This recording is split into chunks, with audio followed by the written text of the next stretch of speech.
if one person knew what Eric was. You get that kind of response, I would suggest. So don't think of that.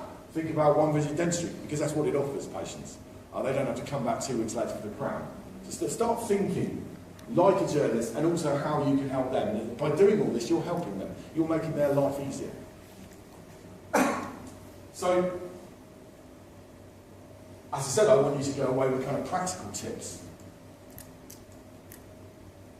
Well, the first thing you've got to do is identify your target audience.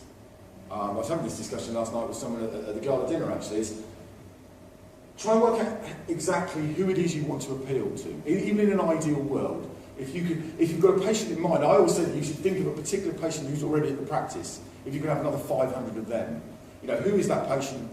What do they look like? How old are they? What's their gender?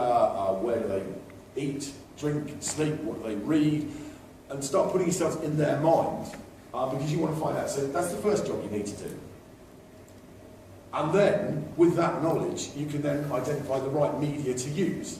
Now that can be online, offline, it could be any number of cycles. But one thing that I see that happens is people haven't really thought about who their target audience is.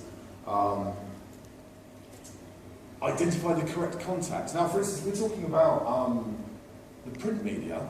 You might assume that the best person to speak to would be the editor, which generally is not. They think they're far too important to speak to people about, running things about dental practices. You're better off speaking to probably a more junior reporter who needs the help, needs the content. I mean, that's the beauty of social media as well now, is there's so much potential out there in the way there wasn't 20, 30 years ago when there were only 3 or 4 TV channels, etc. There's so much more potential there.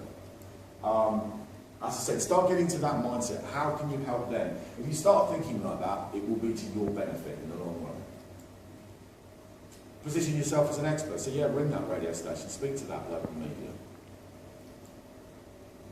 As with all PR, marketing, any of it, there should always be a plan. I can't leave that bit out.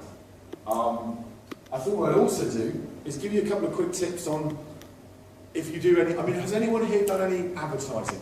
Radio, print, the